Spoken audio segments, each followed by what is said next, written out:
지혜의 왕인 솔로몬은 교만은 패망의 선봉이더라 라는 말을 한 적이 있습니다. 언제 어디서나 교만한 사람은 결국에는 가진 것을 잃게 되고 넘어지게 되는 것 같습니다. 여러분, 왜 그렇겠습니까? 하나님께서는 그 교만한 사람을 멀리 하시기 때문입니다. 그래서 베드로는 하나님의 능하신 손 아래에서 겸손하라. 때가 되면 너희를 높이시리라 라고 권면하였습니다. 오늘 생명의 삶 본문의 말씀은 사도 바울이 유대인과 이방인의 관계에 대해서 이야기를 하면서 이방인 그리스도인들에게 겸손하라 라고 권면하는 장면입니다. 바울은 유대인들이 하나님의 선택을 받은 민족이지만 그들이 하나님의 은혜를 배신했기 때문에 이방인들이 구원을 받게 되었더라라고 말합니다. 그러나 바울은 유대인들이 완전히 버림받은 것이 아니다라고 말합니다. 오히려 유대인들이 회개하고 구원을 받게 되면 이방인들에게도 큰 축복이 임할 것이라고 말하고 있습니다. 사도 바울은 유대인과 이방인이 하나님의 그 감람나무에 붙어 있는 가지와 같다라고 이제 비유로 설명을 합니다. 여기서 감람나무는 이스라엘을 상징하고 가지는 유대인과 이방인을 상징하는 것입니다. 저희 17절 말씀을 다시 한번 읽어보도록 하겠습니다. 17절입니다. 시작. 그런데 가지들 가운데 몇 개가 부러졌는데 돌 올리브 나무인 그대가 그들 가운데 접붙임을 받아 참 올리브 나무 뿌리의 자양분을 함께 나눠받는 사람이 됐으니. 네, 유대인들이 처음에는 감람나무에 잘 붙어 있었지만 그들이 하나님의 은혜를 배신했기 때문에 그 가지가 꺾였더라라는 것입니다. 그러나 이방인들은 유대인들이 이제 가지에서 꺾여진 후에 감람나무에 접붙여졌습니다. 바울은 유대인들이 다시 회개하고 구원을 하게 된다면 그들이 다시 감람나무에 붙여질 것이라고 말하고 있습니다. 또한 사도 바울은 유대인과 이방인들이 서로 자랑하지 말라고 말하고 있습니다. 유대인들은 하나님의 선택을 받은 민족이었지만 그들이 하나님의 은혜를 배신했기 때문에 이방인들에게 복음을 전하게 되는 그러한 도구로 사용되게 되어졌습니다. 그리고 이방인들도 하나님의 은혜로 이제 구원을 받게 되었지만 그들도 유대인들을 배척을 했습니다. 우리 18절 말씀을 한번 읽어보도록 하겠습니다. 18절입니다. 시작. 그 가지들을 향해 자랑하지 마십시오. 자랑한다 할지라도 그대가 뿌리를 지탱하는 것이 아니라 뿌리가 그대를 지탱한다는 사실을 명심하십시오.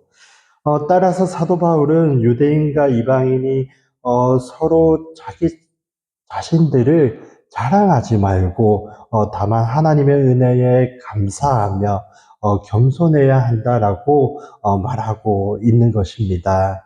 또 바울은 유대인과 이방인이 이제 서로 자랑하지 말고 그리고 배척하지 않는 것을 넘어서서 서로 사랑해야 한다라고 말하고 있습니다. 유대인과 이방인은 서로를 미워하고 그리고 대립했지만 바울은 그들이 서로를 향해서 이제 인자한 태도를 보여야 한다라고 권면하고 있습니다. 저희 22절의 말씀을 한번 읽겠습니다. 시작. 그러므로 하나님의 인자하심과 준엄하심을 생각해 보십시오.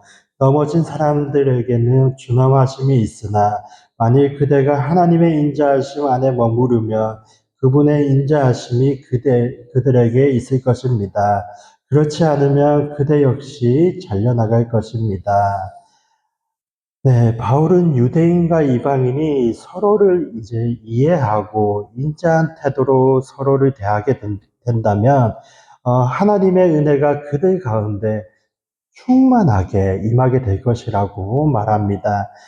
서로를 향해서 하나님의 인자하신 그 가운데 머물러 있을 때에 하나님께서도 그들 가운데에 인자하심으로 유대인들과 이방인들과 함께 하실 것이라고 이제 말씀을 하시는 것이죠. 여러분, 결론적으로 오늘 본문을 통해서 사도 바울은 우리에게 높은 마음을 품지 말라고 권면을 하고 있습니다. 우리 함께 본문 20절을 한번 읽어보도록 하겠습니다. 시작. 그렇습니다. 그들은 부러졌고 당신은 믿음으로 서 있습니다. 마음의 교만을 품지 말고 오히려 두려워하십시오. 네, 사도 바울은 유대인들은 하나님께 선택받은 민족이라는 자부심에 사로잡혀서 이방인 사람들을 결코 무시하지 말라라고 말합니다. 왜냐하면 이스라엘이 하나님께 택함을 받은 백성이지만 그들은 예수님을 믿기를 거부했고 율법으로 의에 이르려고 했던 어리석은 사람들이었기 때문입니다. 또 또 이방인 그리스도인들 역시도 유대인들이 하나님께 버림을 받았다고 해서 높은 마음, 즉 교만한 마음으로 조롱하지 말라고 그렇게 말하고 있습니다.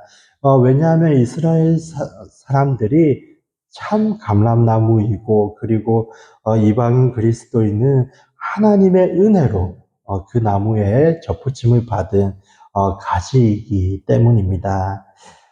사랑하는 여러분, 우리가 오늘 본문을 통해서 반드시 깨달아야 하는 것은 나의 신앙의 연수가 얼마나 되었는가, 또 나의 교회에서의 직분은 어, 어떠한가, 혹은 사람들에게 이제 인정받는다고 하여서 결코 교만해서는 안 되더라라는 안 되더라라는 사실입니다. 내가 먼저 믿게 된 것은 나의 의로움 때문이 아니라 전적으로 하나님의 은혜이기 때문이죠. 또 내가 직분을 받았다는 것 또한 내가 위대해서가 아니라, 내가 잘나서가 아니라 전적으로 하나님의 사랑이기 때문입니다. 그러니 우리가 해야 할 일은 하나님 앞에서의 겸손이며 하나님께 감사하는 것 밖에는 없는 것입니다. 사도 바울은 빌립보 교회를 향해서도 오직 겸손한 마음으로 각각 자신보다 남을 낮게 여기고 라고 말을 했습니다. 우리 주님, 예수님께서도 이제 수건을 허리에 묶으시고, 종과 같은 모습으로 이제 무릎을 꿇고 앉아서 제자들의 가장 더럽다고 여겨지는 그 발을 겸손하게 씻어 주셨지 않으셨습니까? 이제 우리도 그 예수님을 닮아서 하나님 앞에서 한없이 겸손한 자세를 가져야 할 줄로 믿습니다. 나를 먼저 구원해 주신 그 하나님의 은혜에 감사하고 나를 사용해 주시는 하나님께 감사하시는 하루가 되시기를 바랍니다. 또한 아무나 올 수 없는 이 새벽 예배, 이 예배의 자리 가운데 나를 이 새벽에 깨워서 또 말씀을 듣게 하시고 기도하게 하실 그 은혜에도 감사를 드리시기를 바랍니다. 오늘 하루 높은 마음을 품지 말고 낮은 곳에 우리의 마음이 머물기를 원합니다. 다른 사람을 나보다 낮게 여김으로써, 다른 사람을 우리가 세워줌으로써 우리가 예수님의 겸손을 이루어 가는 저와 여러분의 하루가 되시기를 간절히 축원드립니다. 기도하도록 하겠습니다.